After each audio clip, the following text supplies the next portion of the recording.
up his alms bowl and entered the city to beg for food door to door, as was his custom. After he had returned and eaten, he put away his bowl and cloak, bathed his feet, and then sat with his legs crossed and body upright upon the seat arranged for him. He began mindfully fixing his attention in front of himself, while many monks approached the Buddha and, showing great reverence, seated themselves around him.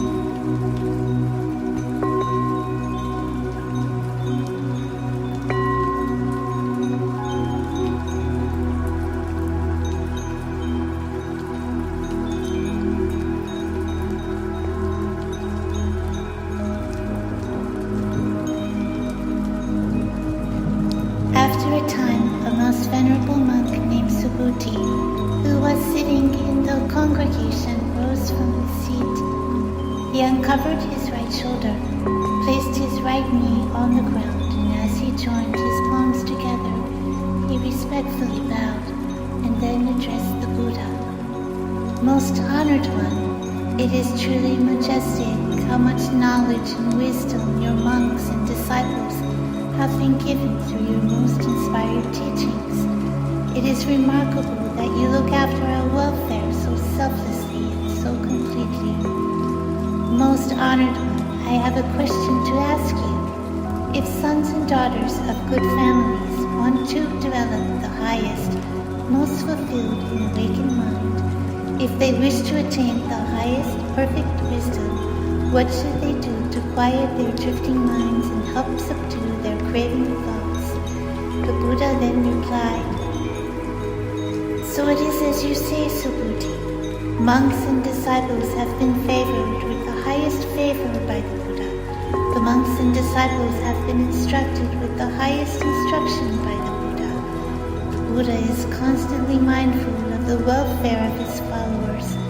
Listen carefully with your full attention, and I will speak to your question.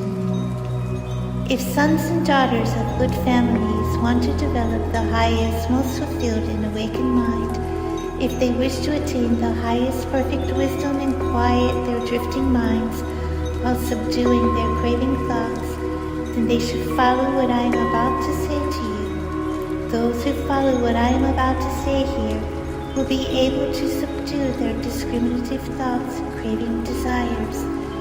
It is possible to attain perfect tranquility and clarity of mind by absorbing and dwelling on the teachings I am about to give.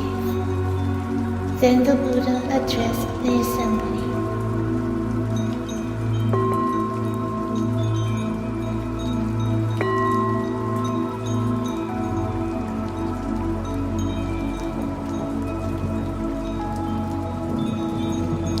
All living beings, whether born from eggs, from the womb, from moisture, or spontaneously, whether they have form or do not have form, whether they are aware or unaware, whether they are not aware or not unaware, all living beings will eventually be led by me to the final nirvana, the final ending of the cycle of birth and death.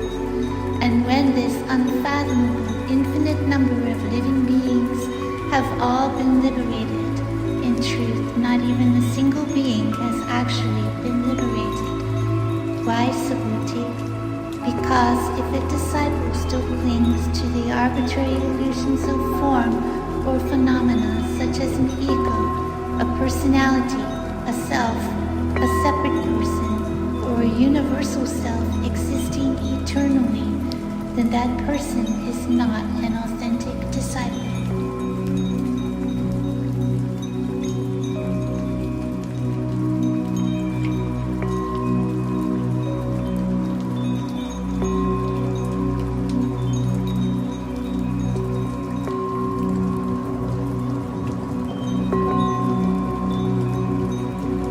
Furthermore, Subhuti, in the practice of compassion and charity, a disciple should be detached.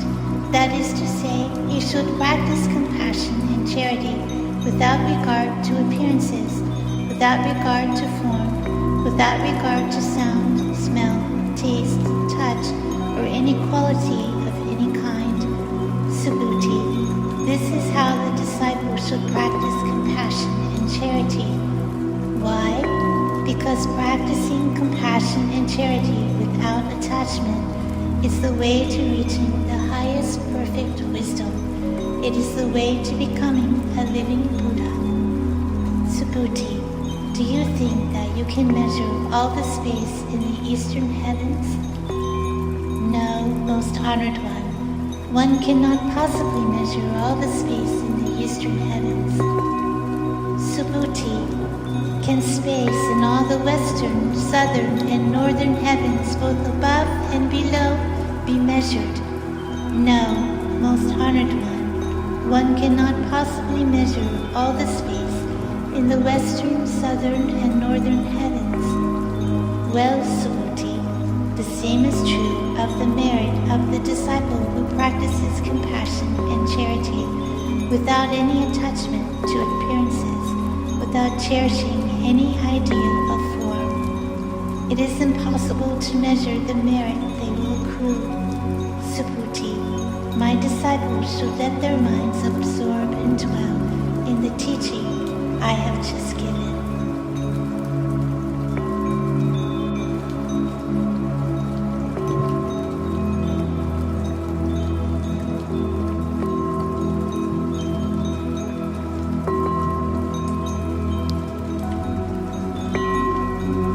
Subhuti, what do you think? Can the Buddha be recognized by means of his bodily form? No, most honored one, the Buddha cannot be recognized by means of his bodily form. Why? Because when the Buddha speaks of bodily form, it is not a real form but only an illusion. The Buddha then spoke to Subhuti. All that has a form is elusive and unreal. When you see that all forms are elusive and unreal, then you will begin to perceive your true Buddha nature.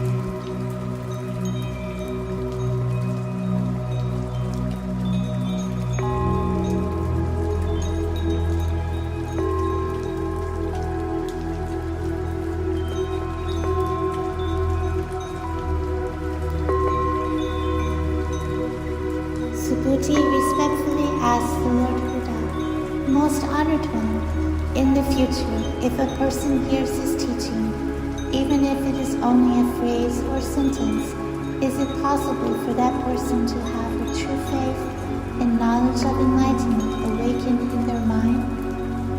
Without a doubt, Subhuti, even 500 years after the enlightenment of this Buddha, there will be some who are virtuous and wise, and while practicing compassion and charity, will believe in the words and phrases of this sutra and will awaken their minds purely.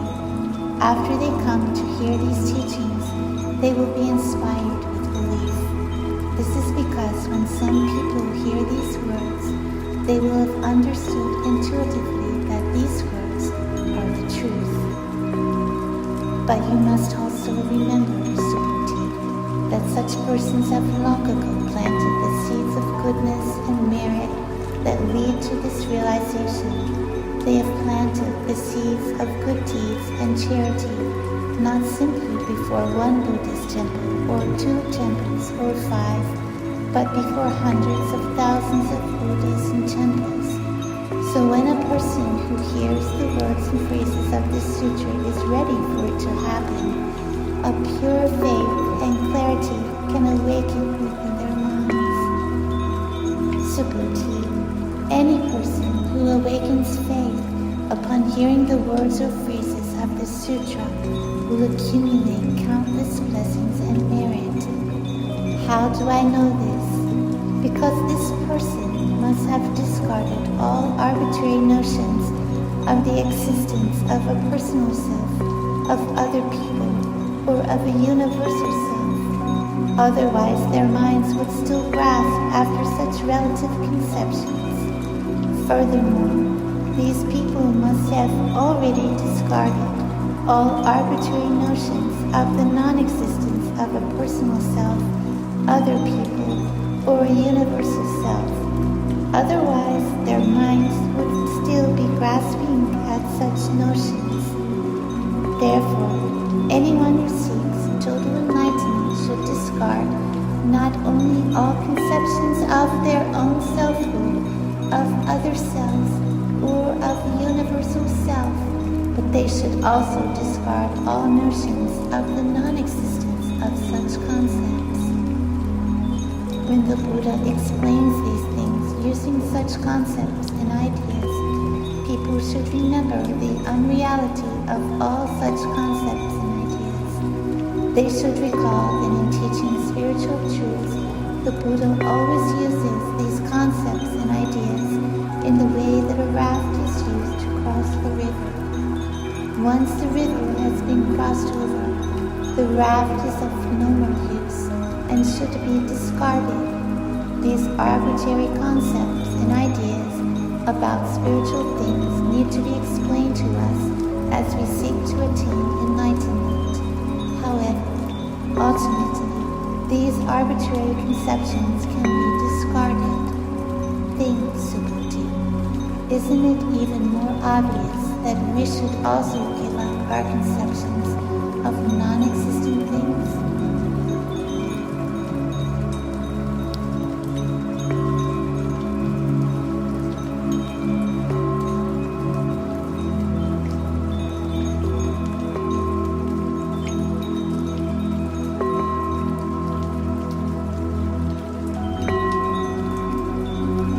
Then the Buddha asked Subhuti, "What do you think, Subhuti? Has the Buddha arrived at the highest, most fulfilled, most awakened and enlightened mind? Does the Buddha teach any teaching?" Subhuti replied, "As far as I have understood the Lord Buddha's teachings, there is no independently existing object of mind called the highest, most fulfilled, awakened or enlightened mind. Nor is there any independently existing teaching that the Buddha teaches. Why?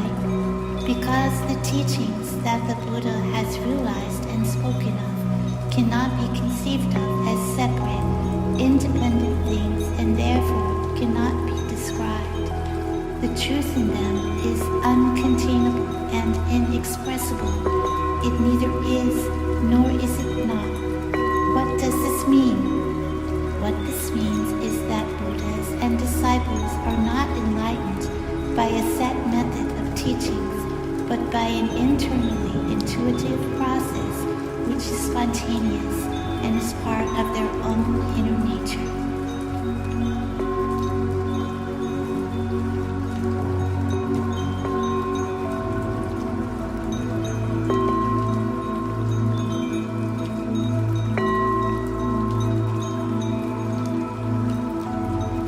Let me ask you, Subhuti, if a person filled over 10,000 galaxies with the 7 treasures for the purpose of compassion, charity, and giving alms, would this person not gain great merit and spread much happiness? Yes, most honored one. This person would gain great merit and spread much happiness, even though, in truth, this person does not have a separate existence to which merit could accrue. Why? Because this person's merit is characterized with the quality of not being merit. The Buddha continued, "Then suppose another person understood only 4 lines of this sutra, but nevertheless took it upon themselves to explain these lines to someone else. This person's merit would be even greater than the other person's. Why? Because all Buddhas and all the teachings and values of the highest, most fulfilled, most awakened minds arise from the teachings in this sutra. And yet, even as I speak, Subhuti, I must take back my words as soon as they are uttered, for there are no Buddhas and there are no teachings."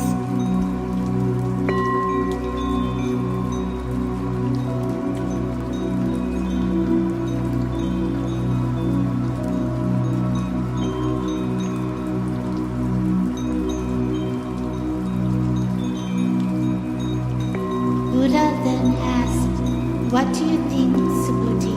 Does one who has entered the stream which flows to enlightenment say, 'I have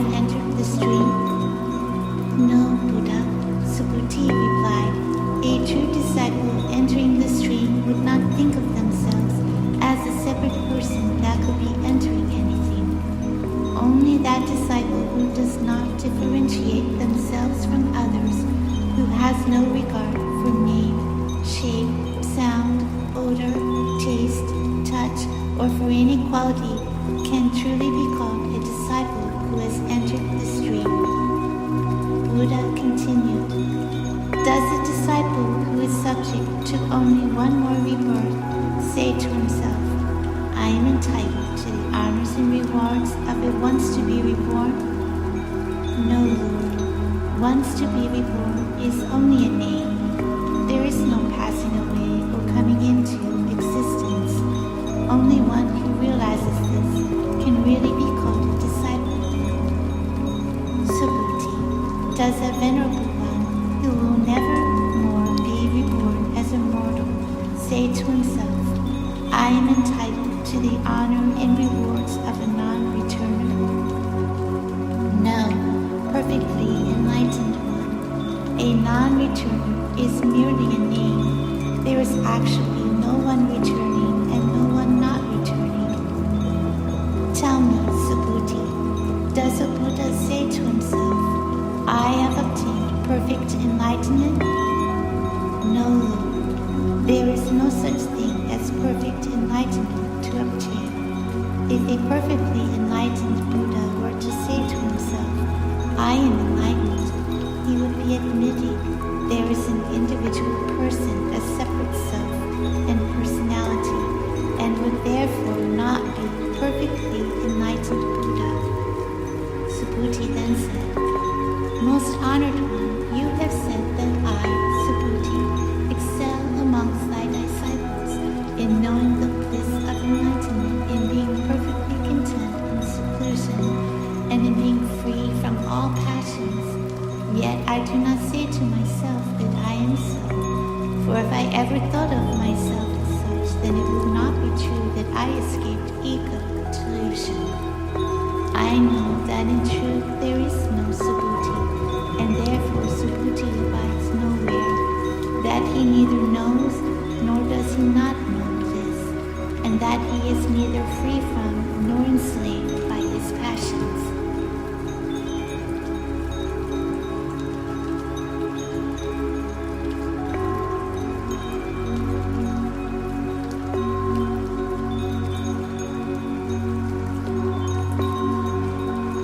The Buddha then continued, What do you think, Subhuti? When I was in a previous life with Dipankara Buddha, did I receive any definite teaching or attain any degree of self-control, whereby I later became a Buddha?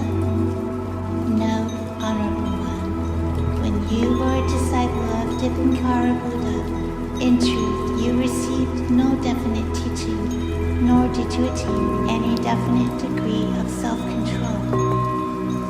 Subhuti, know also that if any Buddha would say, I will create a paradise, he would speak falsely. Why? Because paradise cannot be created, nor can it not be uncreated. A disciple should develop a mind which is in no way dependent upon sights, sounds, smells, tastes, sensory sensations, or any mental conceptions. A disciple should develop a mind which does not rely on anything. Therefore, Subhuti, the minds of all disciples should be purified of all thoughts that relate to seeing, hearing, tasting, smelling, touching, and discriminating. They should use their minds spontaneously and naturally, without being constrained by preconceived notions arising from the senses. Suppose, Subhuti, a man had an enormous body, would the sense of personal existence he had also be enormous? Yes, indeed, Buddha, Subhuti answered. His sense of personal existence would be enormous. But the Buddha has taught that personal existence is just a name, for it is in fact neither existence nor non-existence, so it only has the name personal existence.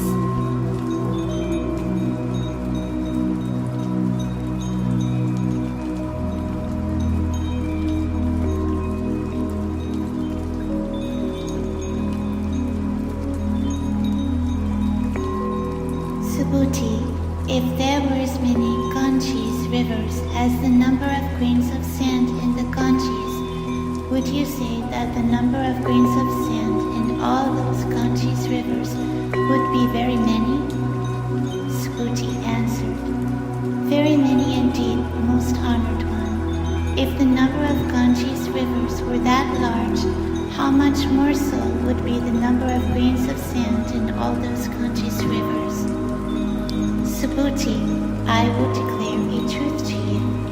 If a good man or a good woman filled over 10,000 galaxies of worlds with the 7 treasures for each grain of sand in all those Ganges rivers, and gave it all away for the purpose of compassion, charity, and giving alms, would this man or woman not gain great merit and spread much happiness? Subhuti replied, very much so, most honored one.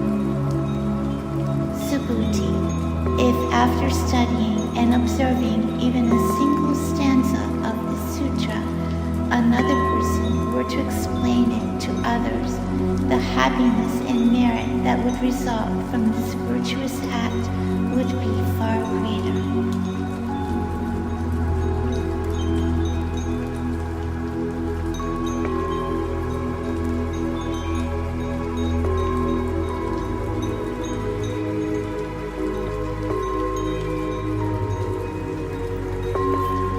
Furthermore, Subhuti, if any person in any place were to teach even 4 lines of this sutra, the place where they taught it would become sacred ground, would be revered by all kinds of beings. How much more sacred would the place become if that person then studied and observed the whole sutra? Subhuti, you should know that any person who does that would surely attain something rare and profound.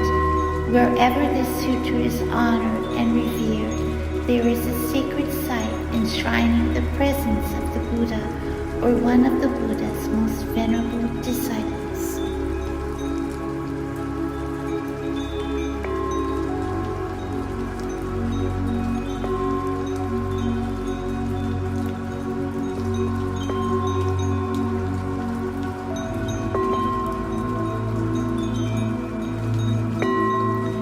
Subhuti said to the Buddha, by what name shall we know this sutra so that it can be honored and studied?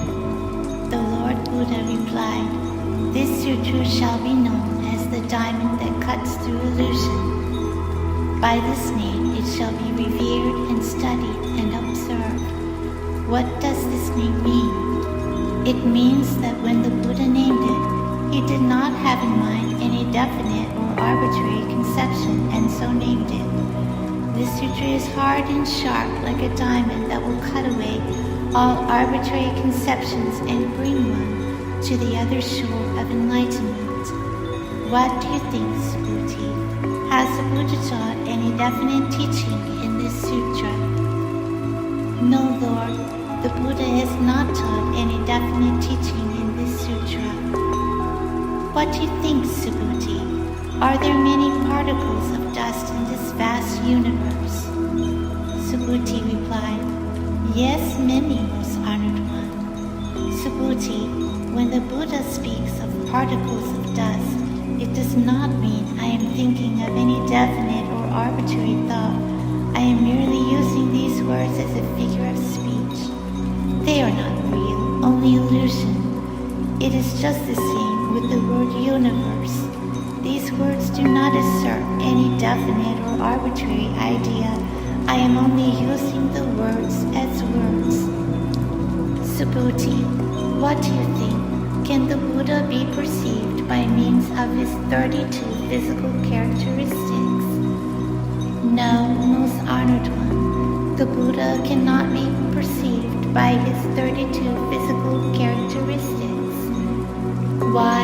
Because the Buddha teaches they are not real, but are merely called the 32 physical characteristics.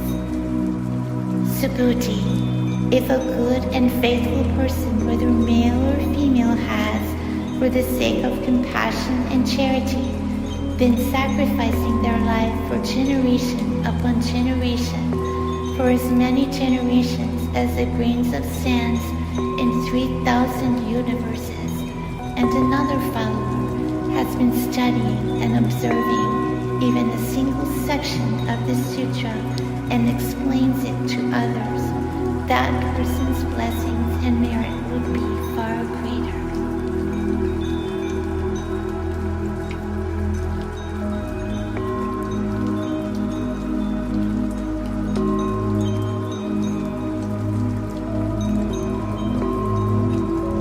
At that time, after listening to this sutra, Subhuti had understood its profound meaning and was moved to tears.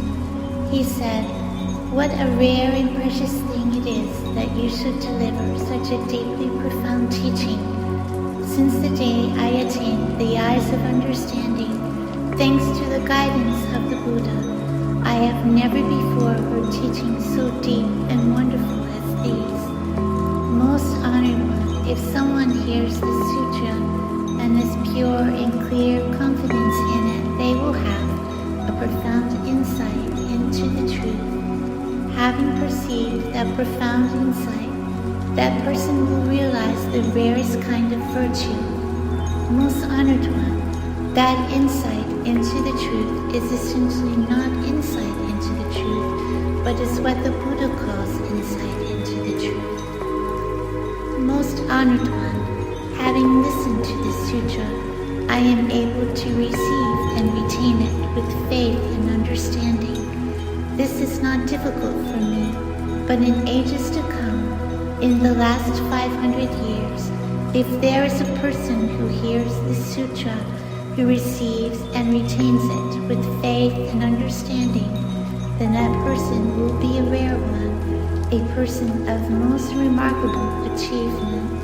Such a person will be able to awaken pure faith because they have ceased to cherish any arbitrary notions of their own selfhood, other selves, living beings, or a universal self. Why? Because if they continue to hold on to arbitrary conceptions as to their own selfhood, they will be holding on to something that is non-existent. It is the same with all arbitrary conceptions of other selves, living beings, or a universal self. These are all expressions of non-existent things. Buddhas are Buddhas because they have been able to discard all arbitrary conceptions of form and phenomenon. They have transcended all perceptions and have penetrated the illusion of all forms. The Buddha replied, "So it is, Subhuti.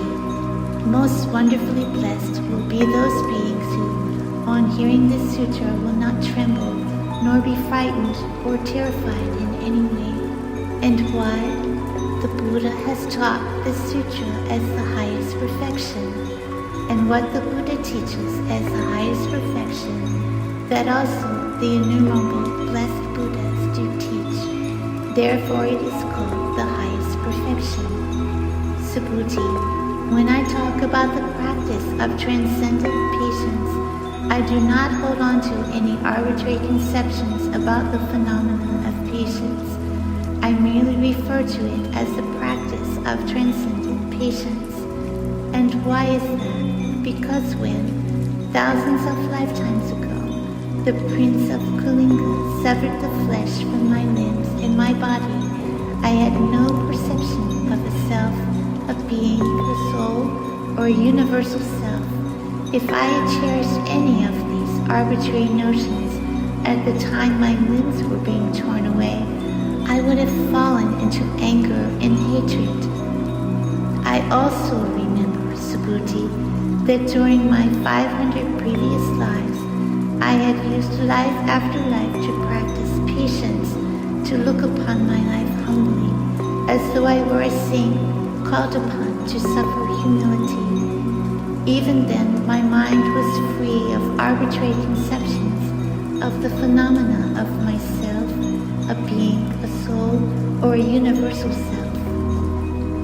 Therefore, Subhuti, disciples should leave behind all distinctions of phenomena and awaken the thought of the attainment of supreme enlightenment. A disciple should do this by not allowing their mind to depend upon ideas evoked by the world of the senses, by not allowing their mind to depend upon ideas stirred by sounds, odors, flavors, sensory touch, or any other qualities.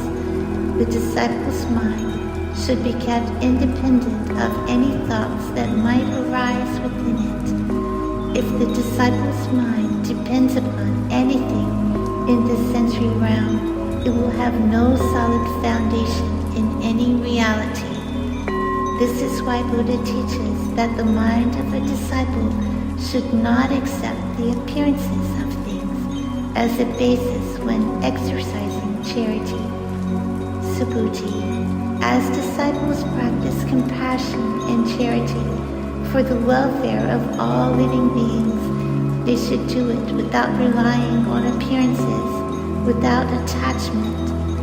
Just as the Buddha declares that form is not form, so he also declares that all living beings are, in fact, not living beings.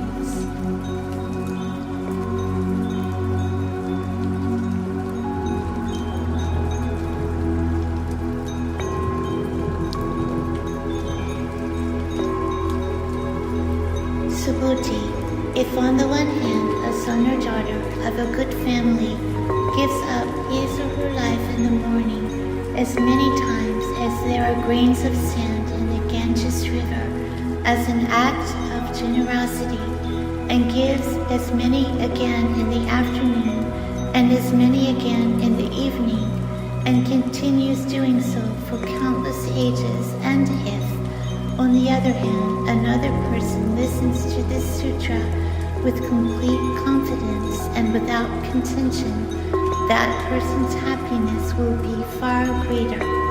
But the happiness of one who writes this sutra down, receives, recites, and explains it to others cannot even be compared. It is so great. Subhuti, we can summarize by saying that the merit and virtue of this sutra is inconceivable, incalculable, and boundless. The Buddha has declared this teaching for the benefit of initiates on the path to enlightenment. He has declared it for the benefit of initiates on the path to nirvana. If there is someone capable of receiving, practicing, reciting, and sharing this sutra with others, the Buddha will see and know that person, and he or she will receive immeasurable, incalculable, and boundless merit and virtue. Such a person is known to be carrying the supreme enlightenment attained by the Buddha. Why? Subhuti, if a person is satisfied with lesser teachings than those I present here, if he or she is still caught up in the idea of a self, a person, a living being, or a universal self, then that person would not be able to listen to, receive, recite, or explain the sutra to others. Subhuti, wherever this sutra shall be observed, studied, and explained, that place will become sacred ground to which countless spiritually advanced beings will bring offerings. Such places, however humble they may be, will be revered as though they were famous temples, and countless pilgrims will come there to worship. Such a place is a shrine, and should be venerated with formal ceremonies and offerings of flowers and incense. That is the power of this sutra.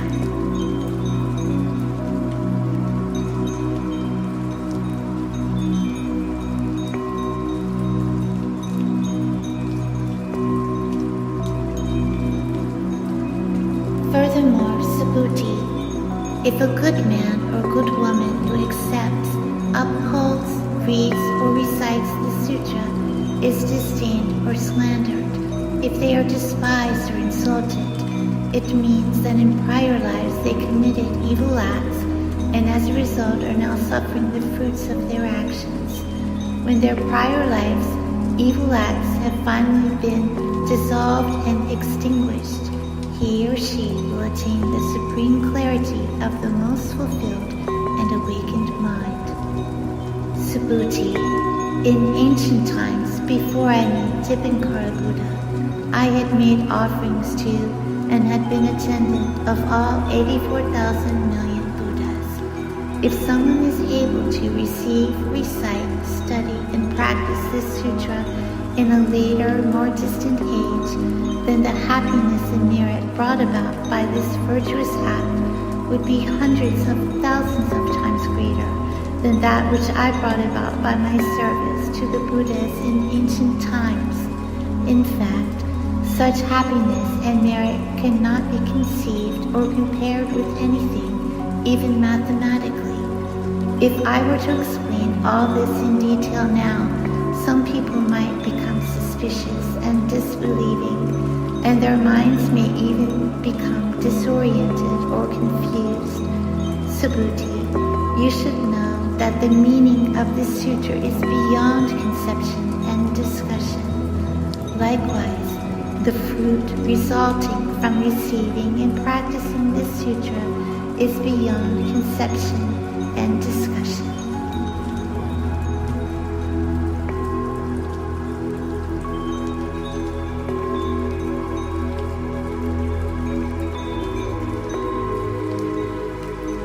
At that time, the Venerable Subhuti then asked the Buddha, "World Honored One, may I ask you a question again? If sons or daughters of a good family want to develop the highest, most fulfilled and awakened mind, if they wish to attain the highest, perfect wisdom, what should they do to help quiet their drifting minds and master their thinking?" The Buddha replied, "Subhuti, a good son or daughter who wants to give rise to the highest, most fulfilled and awakened mind must create this resolved attitude of mind. I must help to lead all beings to the shore of awakening, but after these beings have become liberated in truth, I know that not even a single being has been liberated. Why is this so? If a disciple cherishes the idea of a self, a person, a living being, or a universal self, then that person is not an authentic disciple. Why? Because in fact, there is no independently existing object of mind called the highest, most fulfilled and awakened mind." What do you think, Subhuti? In ancient times, when the Buddha was living with Dipankara Buddha, did he attain anything called the highest, most fulfilled and awakened mind? No, most honored one. According to what I understand from the teachings of the Buddha, there is no attaining of anything called the highest, most fulfilled and awakened mind. The Buddha said, "You are correct, Subhuti. In fact, there does not exist any so-called highest, most fulfilled and awakened mind that the Buddha attains. Because if there had been any such thing, Dipankara Buddha would not have predicted of me, 'In the future, you will come to be a Buddha known as the most honored one.' This prediction was made because there is in fact nothing to be attained. Someone would be mistaken to say that the Buddha has attained the highest, most fulfilled and awakened mind because there is no such thing as a highest, most fulfilled or awakened mind to be attained." Subhuti, a comparison can be made with the idea of a large human body. What would you understand me to mean if I spoke of a large human body? I would understand that the Lord Buddha was speaking of a large human body, not as an arbitrary conception of its being, but as a series of words only. I would understand that the words carried merely an imaginary meaning.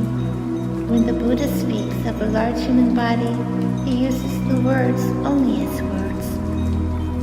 Subhuti, It is just the same when a disciple speaks of liberating numberless sentient beings.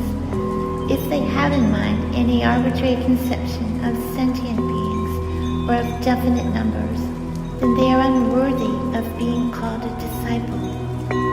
Subhuti, my teachings reveal that even such a thing as is called a disciple is non-existent.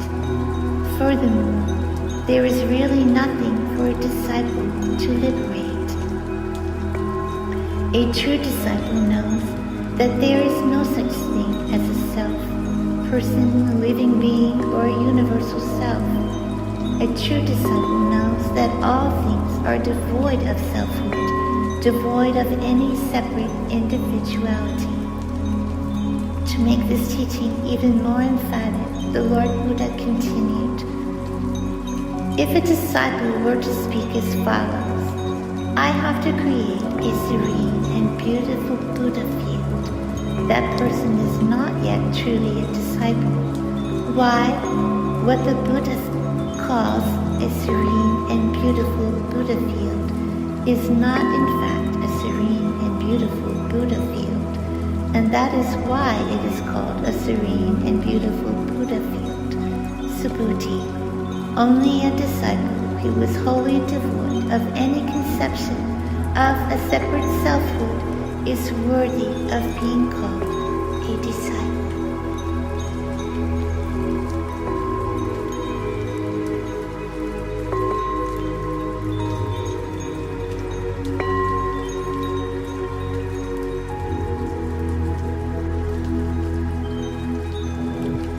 The Buddha then asked Subhuti, what do you think?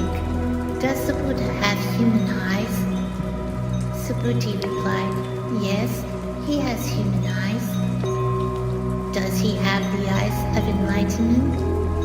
Of course, the Buddha has the eyes of enlightenment, otherwise he would not be the Buddha. Does the Buddha have the eyes of transcendent intelligence? Yes, the Buddha has the eyes of transcendent intelligence. Does the Buddha have the eyes of spiritual intuition? Yes, Lord, the Buddha has the eyes of spiritual intuition.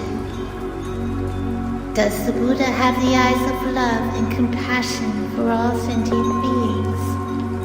Subhuti agreed and said, Lord, you love all sentient life. What do you think, Subhuti, when I referred to the grains of sand in the river Ganges? Did I assert that they were truly grains of sand? No, blessed Lord, you only spoke of them as grains of sand. Subhuti, if there were as many Ganges rivers as there are grains of sand in the river Ganges, and if there were as many Buddha lands as there are grains of sand in all those innumerable rivers, would these Buddha lands be considered numerous? Very numerous indeed, Lord Buddha. Subhuti, I know the mind of every sentient being in all the host of universes, regardless of any modes of thought, conceptions, or tendencies. For all modes, conceptions, and tendencies of thought are not mind, and yet they are called mind. Why? It is impossible to retain a past thought, to seize a future thought, and even to hold on to a present thought.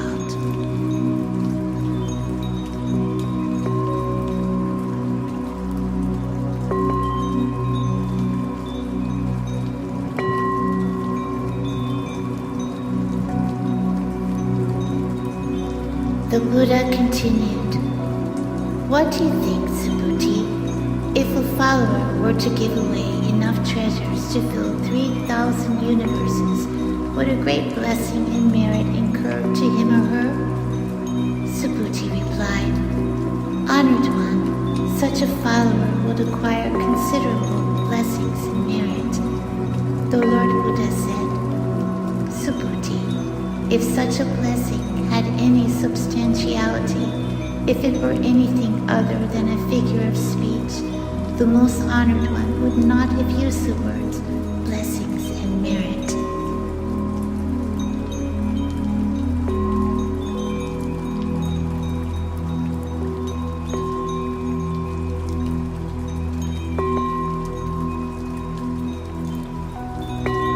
Subhuti, what do you think? Should one look for Buddha in his perfect physical body? No. Perfectly enlightened one should not look for Buddha in his perfect physical body. Why? The Buddha has said that the perfect physical body is not the perfect physical body. Therefore it is called the perfect physical body. Subhuti, what do you think? Should one look for Buddha in all his perfect appearances? No, Most Honored One. One should not look for Buddha in all his perfect appearances. Why? The Buddha has said perfect appearances are not perfect appearances. Therefore they are called perfect appearances.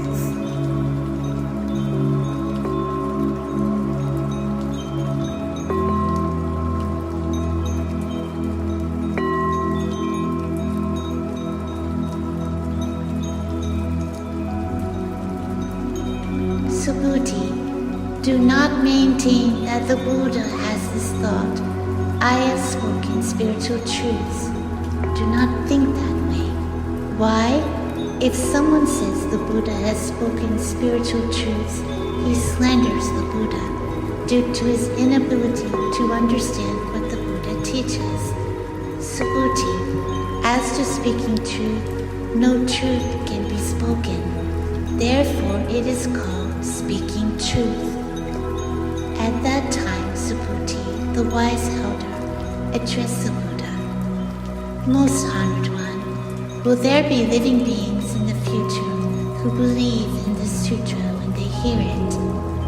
The Buddha said, the living beings to whom you refer are neither living beings nor not living beings. Why? Subhuti, all the different kinds of living beings the Buddha speaks of are not living beings, but they are referred to as living beings.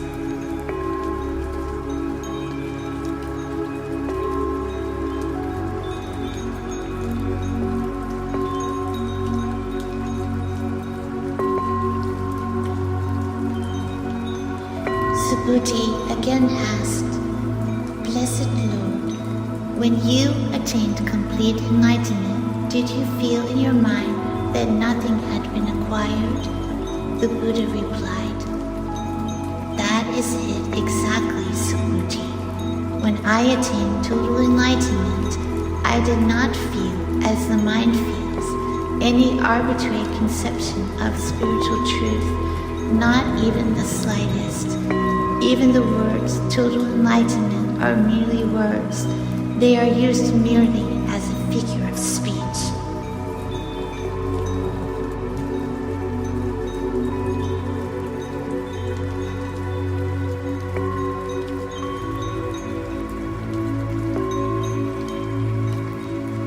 Furthermore, Subhuti, what I have attained in total enlightenment is the same as what others have attained.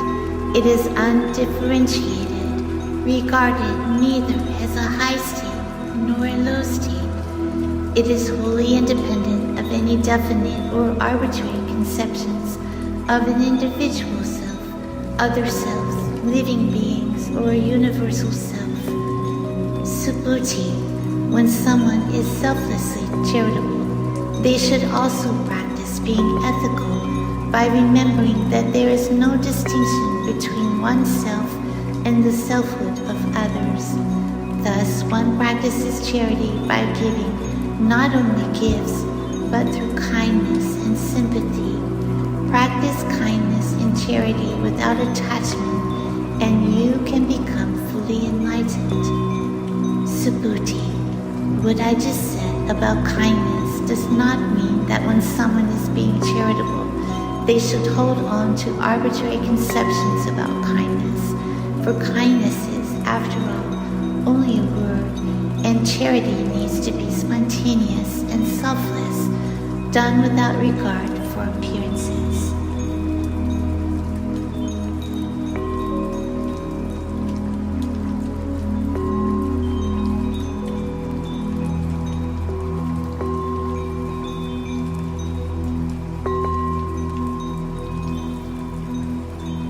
The Buddha continued, Subhuti, if a person collected treasures as high as 3,000 of the highest mountains and gave them all to others, their merit would be less than what would accrue to another person who simply observed and studied the sutra and, out of kindness, explained it to others.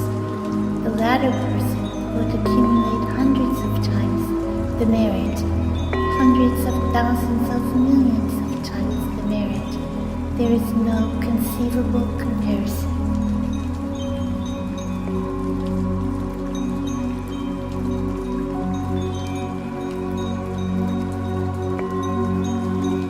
Subhuti, do not say that the Buddha has the idea, I will lead all sentient beings to nirvana.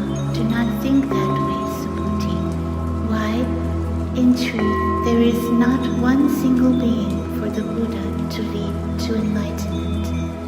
If the Buddha were to think there was, he would be caught in the idea of a self, a person, a living being, or a universal self. Subhuti, what the Buddha calls a self essentially has no self in the way that ordinary persons think there is a self. Subhuti, the Buddha does not regard anyone as an ordinary person. That is why he can speak of them as ordinary persons.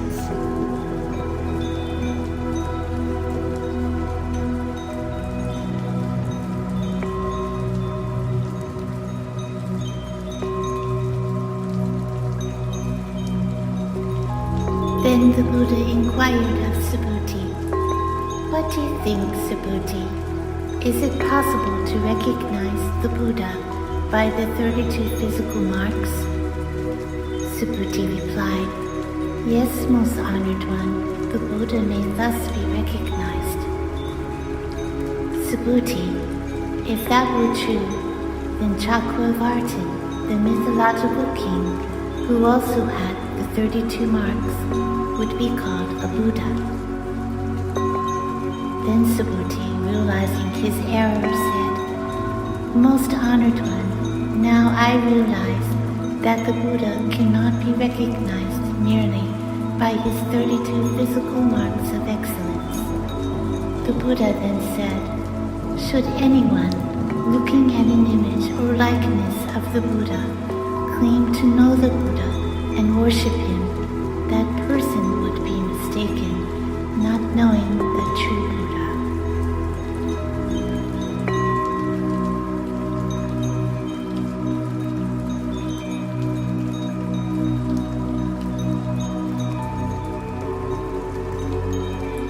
However, Subhuti, if you think that the Buddha realizes the highest, most fulfilled, and awakened mind and does not need to have all the marks, you are mistaken. Subhuti, do not think in that way. Do not think that when one gives rise to the highest, most fulfilled and awakened mind, one needs to see all objects of mind as non-existent, cut off from life. Please do not think in that way.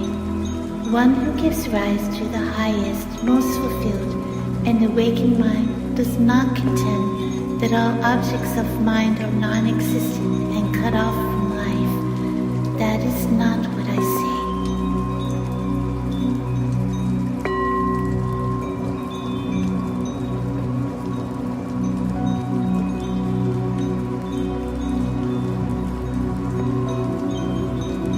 The Lord Buddha continued, Subhuti, if someone gives treasures equal to the number of sands on the shores of the Ganges River, and if another, having realized the egolessness of all things, thereby understands selflessness, the latter would be more blessed than the one who practiced external charity.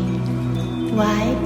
Because great disciples do not see blessings and merit as a private possession, as something to be gained.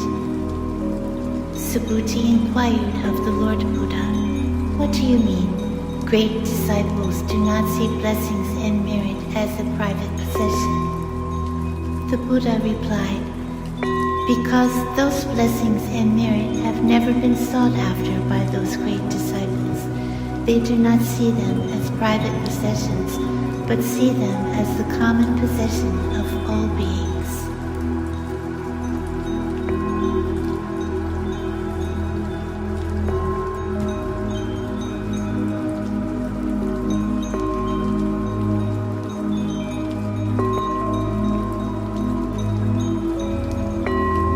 The Buddha said, "Subhuti, if any person were to say that the Buddha is now coming or going or sitting up or lying down, they would not have understood the principle I have been teaching. Why?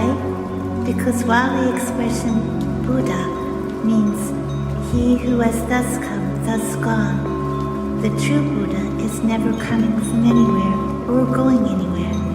The name Buddha is merely an expression, a figure of speech."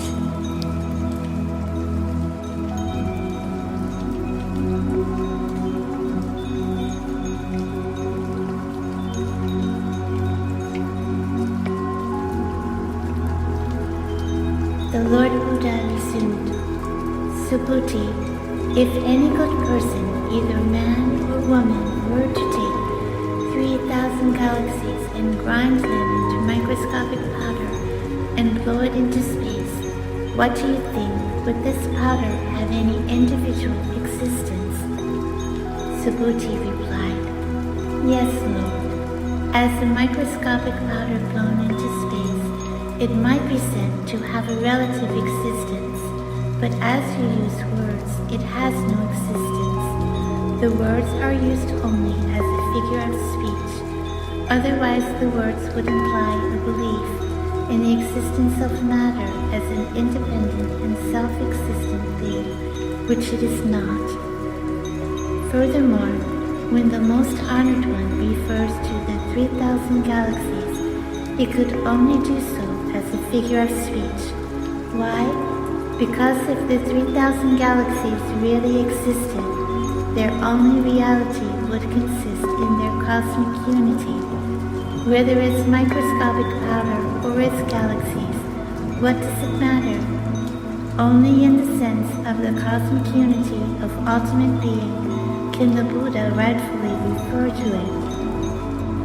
The Lord Buddha was very pleased with this reply and said, "Subhuti, although ordinary people have always grasped after an arbitrary conception of matter and galaxies, the concept has no true basis. It is an illusion of the mortal mind. Even when it is referred to as cosmic unity, it is unthinkable and unknowable."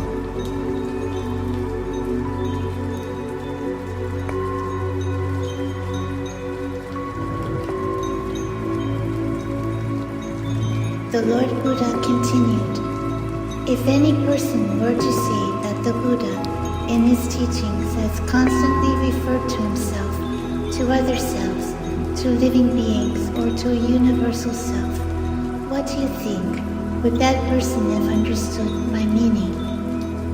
Subhuti replied, "No, blessed Lord, that person would not have understood the meaning of your teachings. For when you refer to those things, you are not referring to their actual existence. You only use the words as figures of speech, as symbols. Only in that sense can words be used, for conceptions, ideas, limited truths, and spiritual truths have no more reality than have matter or phenomena."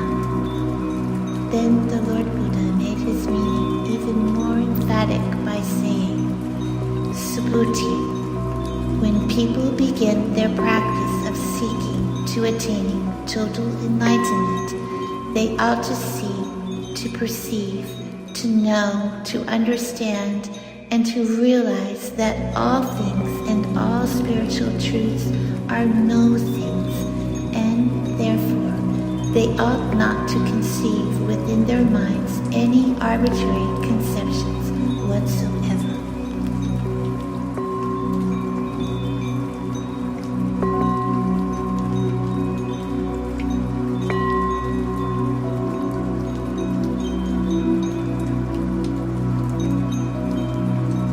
Buddha continued, Subhuti, if anyone gave to the Buddha an immeasurable quantity of the 7 treasures sufficient to fill the whole universe, and if another person, whether a man or woman, in seeking to attain complete enlightenment, were to earnestly and faithfully observe and study even a single section of this sutra and explain it to others, the accumulated blessing and merit of that latter person would be far greater. Subhuti, how can one explain this sutra to others without holding in mind any arbitrary conceptions of forms or phenomena or spiritual truths? It can only be done, Subhuti, by keeping the mind in perfect tranquility and free from any attachment to appearances. So I say to you, this is how to contemplate our conditioned existence in this fleeting world, like a tiny drop of dew or a bubble floating in a stream, like a flash of lightning in a summer cloud, or a flickering lamp, an illusion, a phantom, or a dream. So is all conditioned existence to be seen.